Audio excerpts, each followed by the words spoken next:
Norman, terima kasih banyak Brigit Skyba hari ini. And it's key. Everyone's wrong with you. Yesterday, The Lancet released a new report. Kemarin, The Lancet merilis laporan baru. Mereka memperkirakan jumlah korban tewas di jalur Gaza dari 7 Oktober 2023 hingga 30 Juni 2024. Para penulis memulai dengan membahas fakta bahwa Kementerian Kesehatan Gaza secara rutin dipertanyakan oleh politisi dan komentator pro-Israel yang menuduh bahwa, kutipan, Kementerian Kesehatan Gaza yang dikelola Hamas memproduksi data palsu.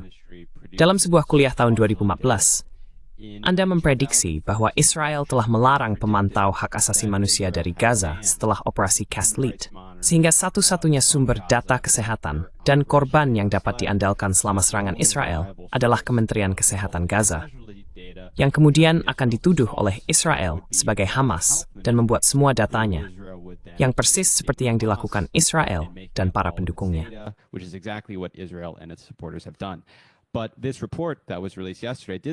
Namun, laporan yang dirilis kemarin menyatakan bahwa angka dari Kementerian Kesehatan Gaza tidak akurat, meskipun tidak seperti yang diklaim oleh pendukung Israel. The Lancet menemukan bahwa data dari Kementerian Kesehatan Gaza terlalu konservatif, bukan kelebihan hitung, melainkan kekurangan hitung yang besar. Inilah yang mereka katakan. Dengan menggabungkan 3 daftar data, daftar rumah sakit resmi, survei Kementerian Kesehatan, dan obituari media sosial, kami memberikan perkiraan angka kematian yang perhitungkan pelaporan yang kurang.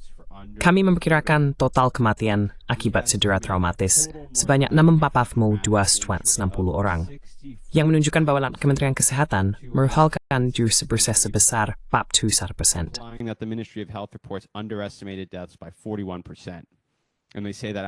Dan mereka mengatakan bahwa pada Oktober 2024, perkiraan resmi dari Kementerian Kesehatan adalah 41,999, yang menunjukkan bahwa angka kematian sebenarnya mungkin melebihi 70.000 orang.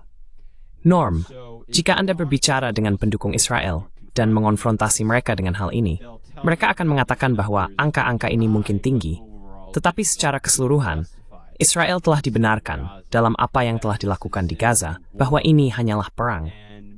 Banyak yang bahkan akan mengakui bahwa kejahatan perang sedang dilakukan, tetapi seringkali dianggap sebagai insiden satu kali atau oknum dan bukan rutinitas, tertanam dalam cara Israel beroperasi terhadap Palestina dan apa aturan keterlibatannya di Gaza.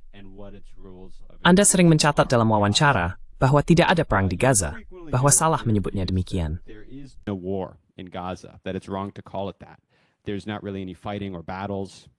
Tidak ada pertempuran atau pertempuran yang sebenarnya. Faktanya, selama beberapa minggu pertama, tidak ada operasi darat sama sekali. Israel menjatuhkan bom seberat 2.000 pon di gedung apartemen, gedung PBB, sekolah, dan akhirnya rumah sakit. Ini konsisten dengan cara Israel berperang di masa lalu, seperti yang telah Anda dokumentasikan. Anda memaparkan semua bukti dalam buku Anda, Gaza, An Inquest into its Martyrdom. Secara historis, bagaimana Israel berperang dalam apa yang disebut perang di Gaza? Bagaimana perilaku tentara Israel ketika mereka melakukan operasi darat di Gaza? Dan dengan cara apa serangan Israel sebelumnya ke Gaza dan dukungan yang mereka terima dari pendukung utamanya, Amerika Serikat, menciptakan presiden untuk apa yang kita lihat hari ini?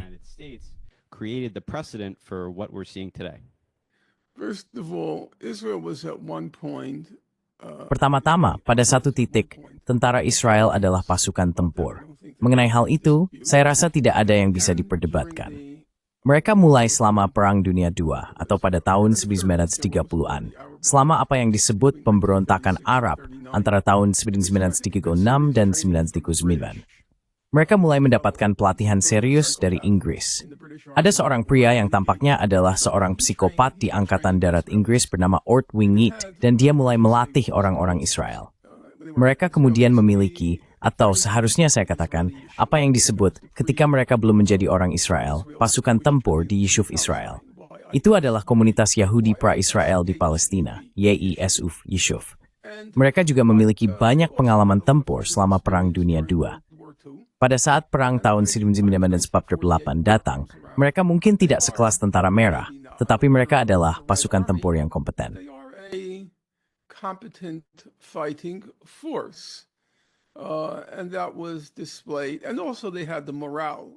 Dan itu ditampilkan.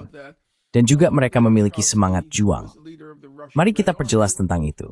Leon Trotsky yang merupakan pemimpin Tentara Merah Rusia mengatakan dalam tulisan militernya, dan ada sebuah buku yang didedikasikan untuk tulisan militernya, bahwa semangat juang adalah faktor utama dalam perang, bukan teknik, tetapi semangat juang para tentara. Dan Anda harus mengingat, dan kita tidak boleh meremehkannya atau mengabaikannya, ini tepat setelah Holocaust Nazi. Orang-orang Yahudi bertekad untuk mendapatkan negara dengan cara apapun. Mereka tidak akan membiarkan apapun menghalangi jalan mereka. Dan mereka bertindak dengan kekejaman total dan juga pertempuran yang efektif.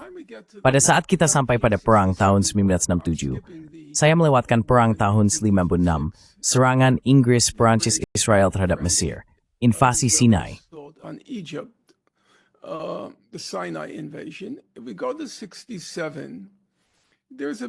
Jika kita melihat ke tahun 67, ada sedikit kesalahpahaman, menurut saya. Kesalahpahaman tentang tingkat kompetensi tentara Israel pada tahun 1967. Saya tahu itu sering digambarkan sebagai perang 6 hari, di mana orang Yahudi atau orang Israel pada saat itu memberikan kemenangan militer yang menakjubkan kepada negara-negara Arab. Itu sebenarnya tidak benar. Ada seorang sejarawan yang baik bernama Patrick Seale, S-E-A-L-E, dan dia memiliki sebuah bab dalam salah satu bukunya yang menggambarkan tahun 1967. Dia menyebutnya sebagai 6 hari kemenangan mudah. 6 hari kemenangan mudah, karena percayalah atau tidak, saya tahu ini mungkin terdengar seperti hiperbola, tetapi saya pikir saya bisa dengan yakin mengatakan itu tidak.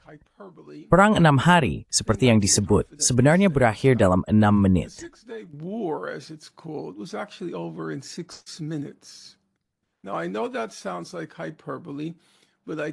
Sekarang, saya tahu itu terdengar seperti berlebihan, tetapi saya bisa meyakinkan Anda bahwa itu tidak, karena Angkatan Udara Israel melancarkan serangan preemptif terhadap Angkatan Udara Mesir, yang semuanya diparkir di darat. Pesawat-pesawat itu semuanya di darat. Begitu mereka menghancurkan Angkatan Udara Mesir, itu menjadi, dan sekarang saya mengutip Walt Rostow, yang merupakan penasihat keamanan nasional untuk Lyndon Johnson, presiden saat itu. Dia menggambarkan perang itu sebagai, kutipan, Turkey shoot, karena tentara Mesir tidak memiliki dukungan udara. Mereka tidak memiliki perlindungan. Angkatan udara telah dihancurkan.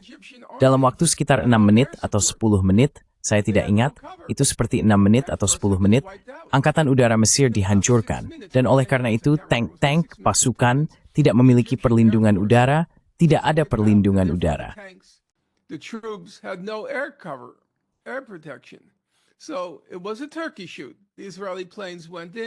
Jadi itu seperti menembak kalkun. Pesawat-pesawat Israel masuk, membunuh segala sesuatu yang terlihat. Anda tahu, itu sangat mudah. Di front Yordania, hampir tidak ada senjata yang ditembakkan. Saya tahu orang-orang akan membantah itu. Saya bisa menyebutkan sumbernya. Saya tidak mengatakan mereka adalah sumber yang definitif, tetapi mereka adalah sumber yang baik. Jadi setelah 1967, perang besar berikutnya adalah 1982. Pada 1982, tampaknya ada beberapa perlawanan oleh orang-orang Palestina di Lebanon oleh PLO. Tetapi di pihak PLO, ada tingkat ketidakmampuan yang sangat tinggi, karena Arafat pada dasarnya memilih pemimpin militer yang tidak kompeten, bukan berdasarkan kompetensi. Dan banyak dari mereka melarikan diri dari medan pertempuran.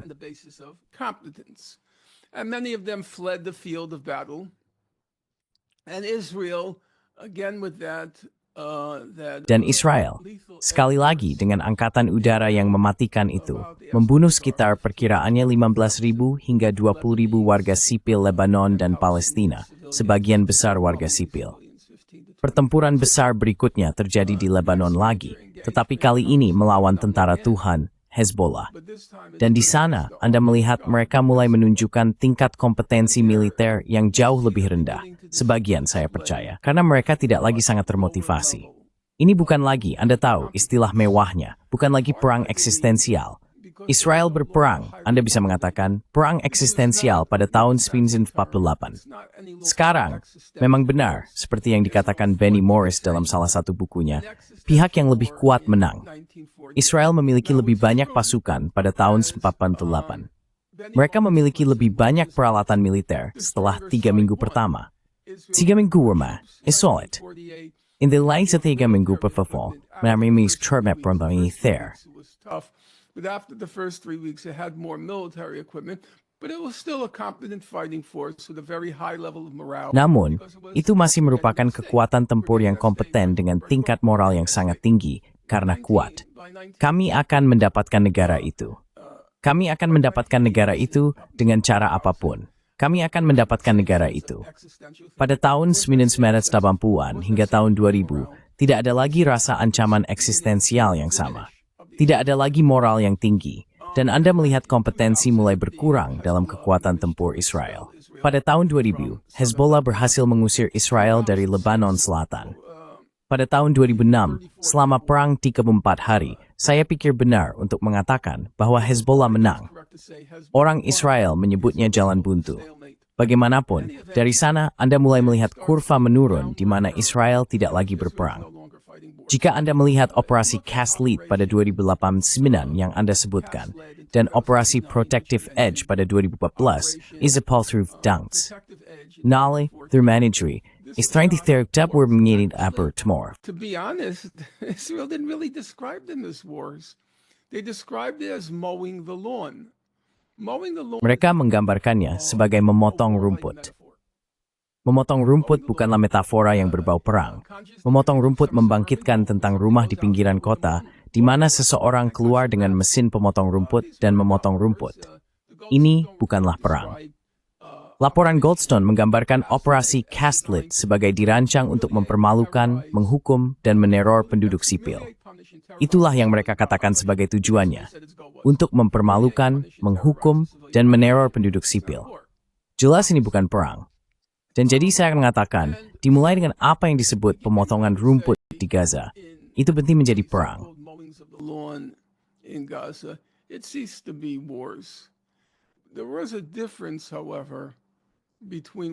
Namun, ada perbedaan antara apa yang terjadi sebelum dan setelah 7 Oktober. Sebelum 7 Oktober, Israel memandang tujuannya sebagai secara berkala memangkas rumput di Gaza. Rumput tumbuh dalam arti itu. Orang-orang Gaza menjadi lebih percaya diri dan berpikiran mandiri. Saatnya mengirim angkatan udara dan artileri untuk memangkas rumput. Setelah 7 Oktober, ada keputusan yang jelas. Kami tidak memangkas rumput lagi. Saatnya untuk mencabut yang berkata muah uwimintweli akar. Setelah itu erkutolspat, coming with a misam between the gar. Nya forward to Gaza ergrikin masnik Gaza. The so-called final solution to the Gaza question. And so they were no longer mowing the lawn. Jadi mereka tidak lagi memotong rumput. Mereka akan membasmi setiap helai rumput di Gaza. Seperti yang terjadi, setengah dari helai rumput itu adalah anak-anak. Dan itu pada dasarnya mengambil 3 bentuk. Ada genosida terang-terangan, ingat Amalek, dan pernyataan genosida semacam itu. Ada upaya pembersihan etnis besar-besaran pada awalnya, tetapi itu tidak berhasil karena Mesir memveto. Dan kemudian mungkin ada yang menjadi motif utama, yaitu membuat Gaza tidak dapat dihuni. Dan saya pikir tujuan itu tercapai. Entah tersisa di Gaza. And I think that goal has been achieved. There's nothing left in Gaza. Well, I want to ask you about that because right now. Nah, saya ingin bertanya kepada Anda tentang hal itu. Karena saat ini Israel, operasi saat ini di Gaza Utara, telah diakui sebagai kampanye pembersihan etnis oleh sejumlah sumber, Oxfam, Human Rights Watch, tetapi juga baru-baru ini, sangat menonjol, mantan Menteri Pertahanan Israel, Moshe Ya'alon. Dia mengatakan hal yang sama. Anda hampir tidak akan membaca tentang apa yang sebenarnya terjadi dalam perang ini, bahwa tidak banyak pertempuran di media korporat AS. Namun di pers Israel, seperti Haaretz, mereka secara rutin mendokumentasikan semua kekejaman ini di Gaza.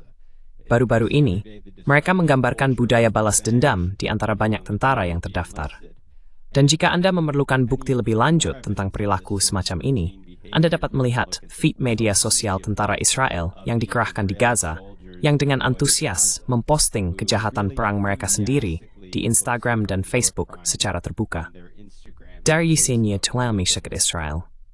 Paamisamiskan semuni. Within Israeli society, how do you explain all of this? There are a couple of comments to make. First of all, there is something. Ada beberapa komentar yang perlu disampaikan. Pertama-tama, ada sesuatu yang tidak biasa tentang apa yang sedang terjadi, setidaknya jika dibandingkan. Misalnya, jika Anda mengambil kasus Nazi, pemusnahan oleh Nazi memiliki apa yang bisa disebut aspek ironis. Jika kita bisa menggunakan istilah itu dalam konteks pemusnahan orang Yahudi, Nazi seharusnya melaksanakan solusi akhir dengan ketenangan, objektivitas, dan keterpisahan sepenuhnya. Dan itu berarti Anda tidak diizinkan untuk melepaskan dorongan sadis, seolah-olah naluri hewani Anda. Itu bertentangan dengan doktrin Nazi. Doktrin Nazi paling terkenal disampaikan dalam pidato oleh, saya kira itu Himmler, di Posen. Itu adalah pidato terkenal di mana dia berkata, kasihan kami, maksudnya kami orang Jerman, kasihan kami, bahwa kami telah dipilih untuk melaksanakan solusi akhir bagi orang Yahudi yang merupakan ancaman, hama, dan kanker, dan misrotmandingt. Cancer in human society. And so you're supposed to do it, carry it out with the... Dan jadi Anda seharusnya melakukannya dengan sejumlah keraguan dan keterpisahan. Percaya atau tidak, sebenarnya seperti yang saya katakan, ini ironis sampai pada titik ironi yang berlebihan. Ada banyak Nazi yang diadili karena perilaku sadis. Mereka diadili karena perilaku sadis. Dalam kasus Israel, ada semacam, ya, saya pikir itu akurat, karena Anda berada di Brasil. Suasana karnaval tentang pemusnahan yang mereka lakukan di Gaza, dan semuanya diposting di web. Ada seorang sejarawan Israel, Lee Mordecai, yang memiliki kompilasi besar yang mendokumentasikan genosida Israel. Documenting the Israeli genocide. And really the most harrowing. Dan benar-benar halaman paling mengerikan dan menyayat hati dari dokumennya adalah katalog video demi video, hanya menggambarkan video yang diposting oleh tentara Israel. Dari mana asalnya? Saya pikir itu berasal dari banyak sumber. Rasisme murni, yang memang benar. Maksud saya benci slogan seperti kolonialisme pemukim, yang menurut saya cukup tidak berarti. Tetapi ada aspek, tentu saja, pada koloni pemukim yang menghapus populasi pribumi. Dan dian dem emrikswiwinch kislethiu, unagend ifithis menship it dat. Pembenaran ideologis racial, poporsta pamet, permanent biawurk bistrats decimal that the indigenous population is somehow subhuman. So, there is that aspect. Jadi ada aspek itu. Ada versi sekuler dari konsep terpilih dalam masyarakat Israel. Gagasan bahwa kita tidak hanya lebih baik dari orang Arab, percayalah. Tidak hanya lebih baik dari semua goyim, semua non-Yahudi. Mereka memiliki rasa penghinaan. Dulu ada seorang gubernur negara bagian New York bernama Nelson Rockefeller. Dan dia adalah salah satu dari saudara Rockefeller, yang awalnya adalah tokoh minyak terkenal. Mereka biasa mengatakan tentang Nelson Rockefeller. Nelson Rockefeller, dia adalah seorang demokrat sejati. Dia adalah seorang demokrat sejati. Dia adalah seorang demokrat sejati. Dia memiliki rasa penghinaan untuk semua orang. Dan pada dasarnya orang Israel memiliki rasa penghinaan untuk semua orang. Tetapi mereka menyimpan atau menyisihkan rasa penghinaan khusus untuk orang Arab pada umumnya. Dan bisa dikatakan untuk orang Gaza pada khususnya. Dan kemudian, memperparah aspek kolonialis pemukim, aspek terfafel inti sekulerkan, and is having grocery, evelas datin te engim mengatang minatin untuk 7 Oktober. They did want to exact a real revenge for October 7th. There's no question in my mind about that. They wanted to exact. Tidak ada keraguan dalam pikiran saya tentang itu. Mereka ingin membalas. Mereka marah. Seperti Nazi, omong-omong. Gagasan bahwa Untermenschen ini, subhuman ini, bisa melakukan tindakan ini. Orang Israel tidak hanya marah pada pembunuhan besar-besaran pada 7 Oktober, yang merupakan tingkat yang sangat tinggi. Mereka marah pada kompetensi teknis yang ditunjukkan oleh Hamas, dan juga marah pada ketidakmampuan teknis yang ditunjukkan oleh masyarakat teknologi tinggi Israel. Jadi ketika Anda menggabungkan semua faktor tersebut, seperti yang Anda tunjukkan dalam pernyataan pengantar Anda, jika Anda kembali dan membaca kesaksian Israel, kesaksian Breaking the Silence, tidak ada yang baru di bawah matahari. Tetapi saya akan mengatakan bahwa benar untuk mengatakan pada titik tertentu bahwa kuantitas berubah menjadi kualitas. Ketika begitu besar, begitu intens, maka itu secara kualitatif adalah sesuatu yang baru. Dan kuantitas ini menjadi kualitas 7 Oktober. And quantity did turn into quality after October 7th. there was one revealing incident. Ada satu insiden yang mengungkapkan hal ini, yang benar-benar tidak bisa saya pahami, dan mungkin Anda bisa menjelaskannya untuk saya. Itu terjadi musim panas ini, dan jelas, Anda tahu, kita selalu mendengar, kita terus-menerus mendengar tentang sandera yang dimiliki Hamas di Gaza. Namun, seperti yang dilaporkan B'Tselem tahun ini, dalam laporan Welcome to Hell, Israel telah menahan lebih dari 10.000 warga Palestina yang diculik dari Gaza dan tepi barat. Tersebut indahap rant stam tuas moi dua orang. Dat sebloging sebenwak kobel, seva. Gadingin menyibituni mingint. As hostages, if you want to call them that. Sesebes dok kering fest inbe eker step with its sorker. This would come in natter, Marie penis defarity. Okay. Well, these hostages were in these prisons. Baiklah, para sandera ini berada di penjara seperti negara TMN. Ada sebuah video yang dirilis yang menunjukkan pelecehan seksual terhadap tahanan Palestina. Ini adalah sesuatu yang telah dilaporkan sejak lama, tetapi akhirnya ada video tentang ini. Dan reaksi di Israel terhadap insiden ini adalah protes. Namun, ini bukan protes untuk mendukung orang Palestina yang mengalami pelecehan seksual. Ini adalah protes, Norm, untuk mendukung para pelaku, mengatakan bahwa tidak seharusnya dihukum. Mereka pada dasarnya menyerbu fasilitas ini dan menuntut pembebasan para tentara yang sedang diselidiki atas pemerkosaan. Bagaimana Anda menjelaskan itu? Dalam kerangka moral, seperti apa seseorang orang etnis mereka sendiri lebih berharga daripada yang lain sampai sejauh itu?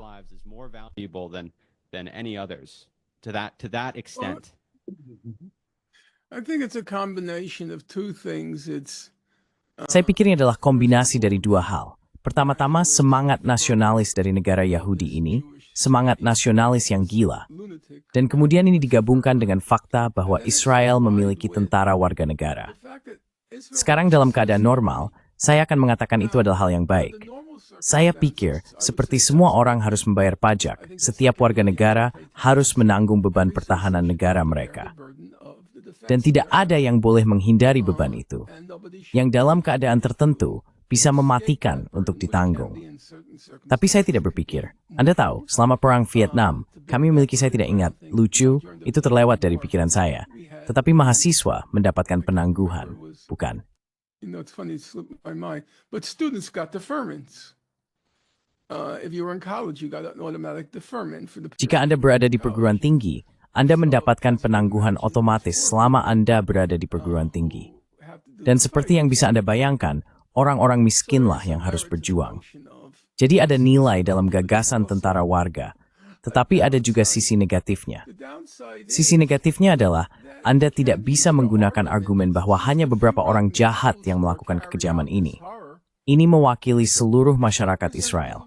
Ini adalah penampang masyarakat Israel yang melakukan kekejaman tersebut. Dan bagi banyak orang Israel itu adalah di sana, tetapi karena rahmat Tuhan, saya tidak melakukannya.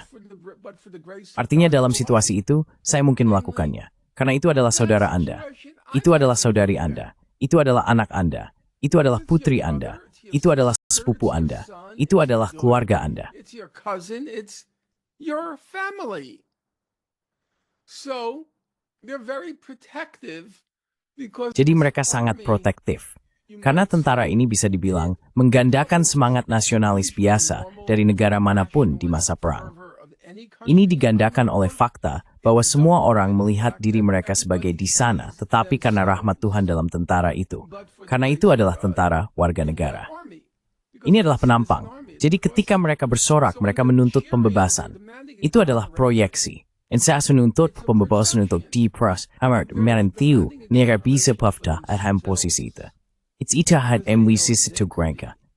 Inai tahu, for I'm tang di Vietnam if that Baltimore. Kami tuitnis kan diktawa berpria, kulit putih, kilas Singapore, kuliah. Kami tidak pernah alhat tentu pusin di kami sendiri. Kami tahu. we never saw the soldiers as being ourselves. We did not. They were kind of Mereka beberapa derajat terpisah dari kita. Kita tidak tumbuh bersama mereka. Anda tahu, kita tumbuh di lingkungan di mana semua orang pergi ke perguruan tinggi. Kita tidak berada dalam kelompok pendapatan mereka. Tentu saja, kita mengidentifikasi dengan mereka secara kasar sebagai orang Amerika, tetapi di luar itu tidak. Dalam kasus Israel, setiap tentara adalah warga negara. Setiap warga negara adalah tentara. Ada beberapa pengecualian, tetapi Anda mengerti maksudnya. Dan jadi mereka melihat diri mereka dalam tentara-tentara itu. Bukan seperti mereka berkata, oh mereka, Anda tahu mereka tidak beradab atau mereka brutal. Mereka tidak akan pernah mengatakan itu. Mereka tidak akan pernah mengatakan mereka tidak beradab atau tidak berpendidikan. Anda tahu, itu yang akan kita katakan.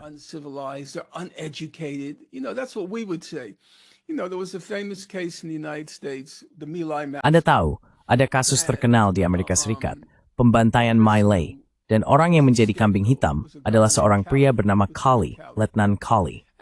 Dan ketika kita melihat Kali, dia adalah orang kampungan, Anda tahu, dari selatan. Dan kita akan berkata, oh dia tidak berpendidikan, tidak berbudaya, tidak beradab.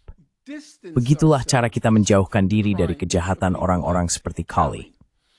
Tapi mereka tidak bisa melakukan itu. Mereka tidak akan pernah melakukan itu. Karena itu keluarga mereka. Jadi tidak mengherankan. Jajak pendapat terakhir yang saya baca mengatakan, saya pikir saya membacanya dalam kompilasi Lee Mordecai. Tetapi saya tidak yakin. Lebih dari 90% orang Israel menentang menghukum tentara tenuan, termasuk tuduhan perkosaan.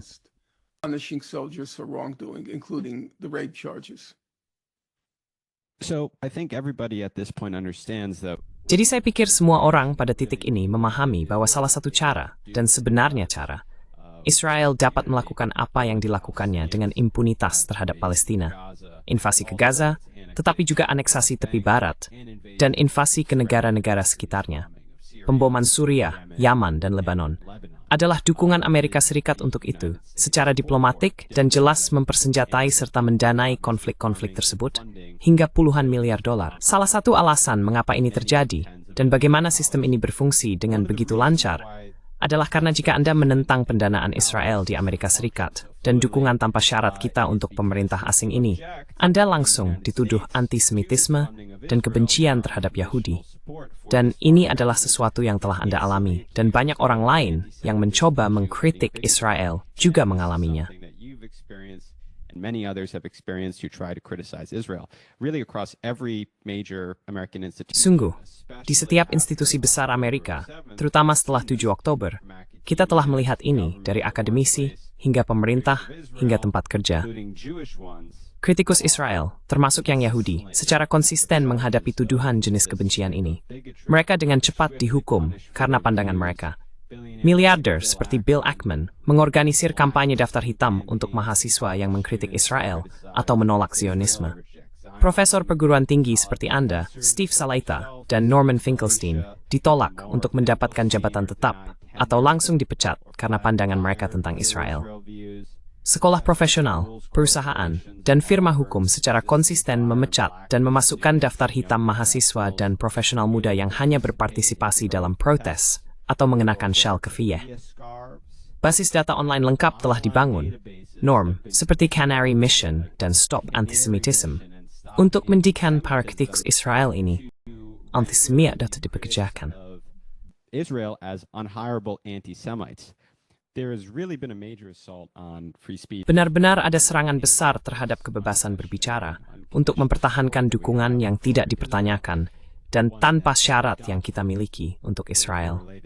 Yang Anda dokumentasikan dalam buku terbaru Anda, I'll Burn That Bridge When I Get to It, dan tulisan lainnya seperti The Holocaust Industry, di mana Anda menunjukkan konsistensi Anda dalam isu kebebasan berbicara, dengan mengajukan kritik tidak hanya terhadap penindasan pidato pro-Palestina, pandangan yang Anda setujui, tetapi Anda juga banyak mengkritik ekses dari kaum kiri yang terbangun, yang jauh sebelum 7 Oktober mempromosikan kerangka kerja untuk banyak sensor yang telah kita lihat.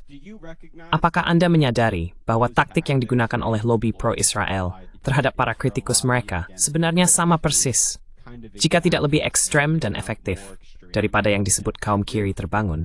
Es serai samle dem strengvrakingsreis mkaflo po ononth. When it comes to any other group of people. Number one, this whole woke cancel culture. Nomor satu, seluruh budaya pembatalan woke ini telah menjadi bencana besar karena dua alasan dasar.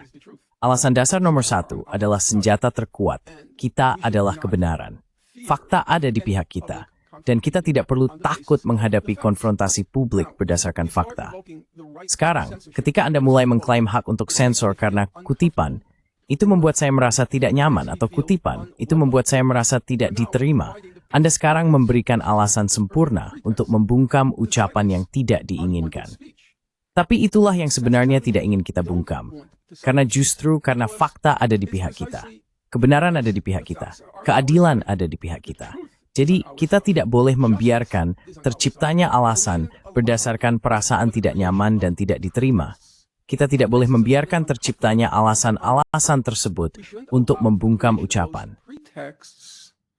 To silence speech. It's completely insane. Ini benar-benar gila apa yang dilakukan oleh budaya pembatalan woke. Dan saya mungkin menambahkan, saya memprediksinya.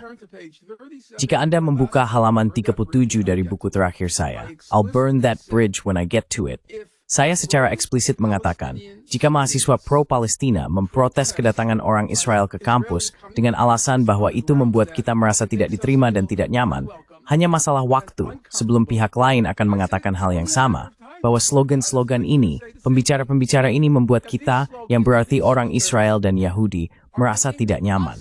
Itu adalah bencana total. Saya akan memberikan satu fakta. Saya tinggal di New York. Saya berada dalam bisa dikatakan 20 mil dari sekitar 40 universitas dan perguruan tinggi, serta perguruan tinggi komunitas dalam lingkaran, sekitar 40 mil. Within the circumference, about 40 miles. About 40 colleges and universities. Maaf, sekitar 40 perguruan tinggi serta community college. Tahukah Anda, di New York, sejak September, saya tidak menerima satupun undangan untuk berbicara. Saya mendapatkan yang pertama kemarin dari Brooklyn College.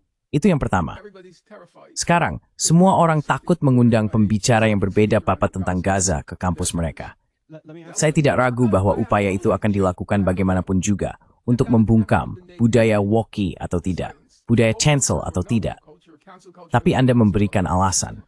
Anda memberikannya di atas nampan perak. Sekarang yang harus mereka katakan adalah kami merasa tidak diterima, kami merasa tidak nyaman, dan kami merasa tidak aman. Dan itu saja, selesai. Nomor 2, ada satu perbedaan mendasar antara pendukung Palestina dan pihak lainnya. Between the supporters of the Palestinians and the other side, you know what the fundamental difference is? Money. Anda tahu apa perbedaan mendasarnya? Uang. Pihak Palestina yang bisa mereka andalkan hanyalah semangat moral. Tapi pihak lain, mereka kemudian memungkinkan kelas supremasi Yahudi miliarder untuk mengatakan kami menahan sumbangan alumni kami yang sangat besar. Tidak harus dibandingkan dengan dana abadi di tempat-tempat seperti Harvard. Ya, secara relatif, dana abadi, sumbangan alumni donor relatif terhadap dana abadi mereka kecil, tidak diragukan lagi, tetapi tetap merupakan jumlah uang yang sangat besar. Kita berbicara tentang 50 juta di sini, 100 juta di sana. Itu adalah salah satu konsekuensi dari distribusi kekayaan yang sangat tidak merata di masyarakat kita. Bagi orang-orang super kaya sekarang, secara harfiah 50 juta, 100 juta, itu bukan apa-apa. Itu bukan apa-apa. Now, for them, literally $50 million, $100 million, it's nothing. It's nothing. But for most of humanity, it's a significant sum. Tetapi bagi sebagian besar umat manusia, itu adalah jumlah uang yang signifikan. Dan sekarang apa yang mereka lakukan? Mereka menahan kontribusi alumni donor mereka karena mahasiswa Yahudi merasa tidak aman dan tidak diterima. Dia memberikan alasan, kami tidak memiliki uang sebanyak itu. Kami memang tidak, pihak kami. Dan jadi kami tidak memiliki hak istimewa untuk pergi ke presiden perguruan tinggi dan dewan pengawas dengan ancaman semacam itu. Saya tidak menyadari aspek tersebut. Saya berada untuk menguatkan memersmenu bermanfaat dari ketidaknyamanan, ketidaksambutan, ketidaknyamanan, ketidaksambutan, ketidaknyamanan. Unwelcome, unsafe, uncomfortable, unwelcome, unsafe. You are opening Anda sedang membuka pintu, dan saya tahu orang-orang ini beroperasi di balik layar. Ketika saya ditolak untuk mendapatkan jabatan tetap di sebuah universitas yang sama sekali tidak penting, saya tahu itu terjadi di balik layar. Dewan Pengawas memberikan tekanan pada universitas, bukan Alan Dershowitz. Itu adalah dewan orang-orang dengan uang yang memberikan tekanan pada universitas. Saya mengerti itu, tapi sekarang ini sudah terang-terangan. Ini terbuka. Ketika William Ackman menorkuria, Anda tahu, Lining Thafford, dan dia telah memberikan banyak seperti 90 juta STEAM kepada Harvard. Like $50 million a year or something to Harvard. That was just the tip of the iceberg. Because then Itu baru permulaan, karena kemudian sebuah surat dikirim ke Harvard oleh sekitar. Ingatan saya tidak sempurna saat ini, tetapi lebih dari 1.000 alumni Yahudi yang mengatakan mereka tidak akan memberikan uang kepada Harvard. Jadi itu mulai berkembang, dan kemudian uangnya menjadi signifikan. Anda tahu, uangnya menjadi signifikan. Meskipun seperti yang saya katakan dengan dua catatan, bahwa bagi kebanyakan orang, 50 juta dari Ackman sudah signifikan, tetapi juga catatan bahwa dana abadi Harvard sedemikian rupa tidak tampak begitu besar. Jadi itu adalah bencana. Dan itu memerlukan, Anda tahu, bagian dari menjadi kiri, seperti yang orang-orang seperti Rosa Luxemburg tunjukkan sejak lama, adalah harus bersikap kritis terhadap diri sendiri. a long time ago, is you have to be self-critical. You have to, what is politics? Anda harus, apa itu politik? Itu banyak hal, tetapi salah satu hal yang ada adalah belajar dari sejarah.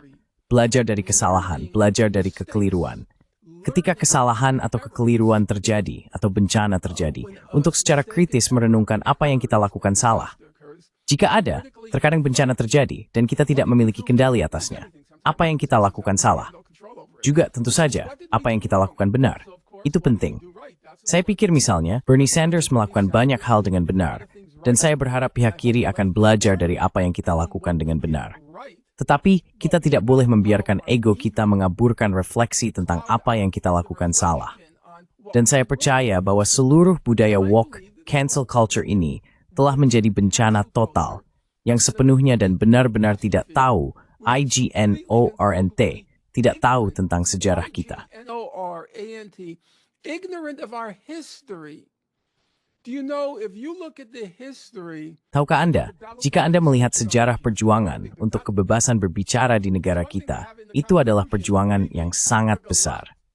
Memiliki hal itu dalam konstitusi adalah satu hal, tetapi percayalah, dibutuhkan banyak usaha untuk mengubah apa yang ada dalam konstitusi menjadi hukum yang sebenarnya. Sekitar 80% dari kasus yang diajukan ke Mahkamah Agung berasal dari orang-orang kiri. Mereka berjuang untuk hak menyuarakan penggulingan pemerintahan, memperjuangkan hak untuk berserikat. Ada banyak sekali litigasi yang akhirnya sampai ke Mahkamah Agung, dan sebagian besar berasal dari kiri.